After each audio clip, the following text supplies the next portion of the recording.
Habari za asubuhi wapendwa watazamaji wa Connection TV, mimi ni Chionda. Ni taarifa ya habari ya asubuhi kwa siku ya leo. Ndugu watazamaji, habari za kwa ufupi: wanajeshi Benin watangaza mapinduzi, lakini baadaye serikali nayo yasema yazuia mapinduzi. Moto waua 25 katika klabu ya usiku huko Punjab, India, katika mji wa Goa. Waliokufa kwa mafuriko Indonesia wafikia 900. Zelensky anasema mazungumzo ya amani na Marekani dhidi ya mgogoro wa Ukraine na Urusi yanaelekea vizuri. Kwa ufupi tunaanzia huko Cotonou. Serikali ya Benin imetangaza kuwa imefanikiwa kuzima jaribio la mapinduzi lililofanywa na baadhi ya vikundi vya kambi za jeshi. Jeshi la Benin na viongozi wake wakiwa waaminifu kiapo chao wamesalia kuwa waaminifu kwa jamhuri, alisema waziri wa mambo ya ndani Alassane Saido katika hotuba aliyotangaza kwenye televisheni ya taifa. Mapema Jumapili, kundi la wanajeshi lilitoa matangazo kwenye runinga yakidai kwamba amepindua na kumvua madaraka Rais Patrice Talon. Mashuhuda walisema kwamba BBC walisikia milio ya risasi, baadhi ya wanahabari wa televisheni taifa kushikiliwa. Mshauri wa rais ameeleza BBC kuwa kiongozi huyo yuko salama na yuko katika ubalozi wa Ufaransa. Asubuhi ya Jumapili tarehe 7 Disemba 2025, kundi dogo la jeshi liliamua kuasi, alisema Saido. Hata hivyo, wanajeshi wa serikali waliweza kurejesha udhibiti katika mji mkuu Cotonou, lakini hadi hivi sasa taarifa kamili alipo rais ilikuwa haina uhakika kama yuko katika ubalozi wa Ufaransa ama ametoka nje ya nchi.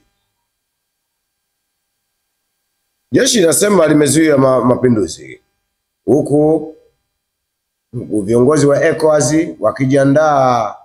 wakiandaa majeshi yao kuivamia wanajeshi waliofanya mapinduzi kule Guinea Bissau pamoja na mjini Cotonou, Benin. Wanasema jaribio la mapinduzi nchini Benin limekuja siku chache tu baada ya Rais Umaro Sissoco Embalo kupendelewa katika nchi jirani ya Guinea Bissau. Lakini bwana Embalo, wanasiasa wa kimataifa wanasema bwana Embalo alifanya njama na wakuu wa majeshi ili kumbakisha madarakani au kusevu faida zake, kwa sababu kama mpinzani wake aliyoshinda angetangazwa, yeye angeishia kifungoni. Anasema moto waua 25 katika klabu ya usiku Goa, wakiwemo wafanyakazi na watalii. Moto mkubwa uliotokea katika klabu maarufu ya usiku katika eneo la pwani ya Goa nchini India liliua watu 25 na kujeruhi wengine kadhaa, wengi wakiwa watalii, kwa sababu tukio hili lilitokea katika hoteli ya kitalii. Asubuhi leo Jumapili, maofisa walithibitisha kuwa idadi ya vifo imeongezeka kutoka 23 hadi 25.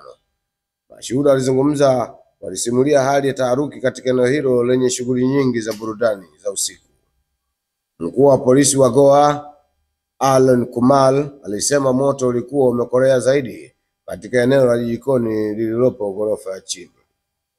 Miili mingi ilipatikana katika eneo la jikoni, jambo lililoashiria kuwa waathirika wengi walikuwa wafanyakazi wa klabu, amesema Aloki Kumar. Klabu hiyo ilikuwa imejaa kutokana na kuwa na onyesho la DJ maarufu wa muziki wa Bollywood. Eneo hili linajulikana kwa kuwa na klabu nyingi za usiku zinazojaza watu wakati wa usiku. Wanasema waliokufa kwa mafuriko nchini India wafikia 900. Idadi ya vifo nchini Indonesia kutokana na mafuriko ya hivi karibuni imeongezeka na kufikia watu 900. Hii ni idadi kubwa kabisa, kwa mujibu wa vyombo vya habari vya serikali. Hizi ni taarifa za muda mchache uliopita. Ndugu watazamaji wapendwa wa Connection TV, hii ni Connection TV na mimi mtangazaji wenu Chionda. Tunaendelea kupata habari za kimataifa pamoja na matukio. Habari kutoka mjini Kordofani kusini mwa Sudani inasema kwamba imeripoti kuwa majeshi ya waasi yanaendelea kulenga wanavijiji na raia. Hadi hivi sasa shule ya chekechea ikiwa na wanafunzi 50, wanafunzi 33 wameuawa. Mtandao wa madaktari wa Sudani ambao na jeshi wamelilaumu kundi la Rapid Response Forces RSF kwa shambulio hilo. RSF wanakiuka mkataba wa amani, wanakiuka sheria za kimataifa na wanakiuka sheria za kibinadamu kwa kufanya mauaji ya halaiki kwa watoto, wazee na wanawake. Kwa mujibu wa sheria za kimataifa, vifo katika vita vinahusiana na wanajeshi pekee. Lakini hadi hivi sasa mji wa Kordofani na kule El Shafa katika jimbo la Darfur imekuwa eneo hatari kabisa la kivita duniani kwa sasa, ambao hao waasi wenye asili ya Kiarabu, kwa taarifa fupi, inasemekana wakisaidiwa na Katari. Katari ndio inatoa silaha na kufadhili makundi haya ya Janjaweed. Sasa hivi wanajiita Rapid Response Unity, ndio wanaofanya uasi huu. Ndugu watazamaji wa Connection TV, hizi ni habari kutoka Connection TV na mimi ni mtangazaji wenu Chionda. Kiev. Rais wa Ukraine Volodymyr Zelensky amesema amekuwa na mazungumzo ya simu yenye kujenga na Steven Witkoff, mshauri wa usalama wa bwana Donald Trump wa ikulu ya White House, wanasema Oval Office. Mjumbe wa amani wa Rais Donald Trump pamoja na mkwe wa Trump Jared Kushner. Zelensky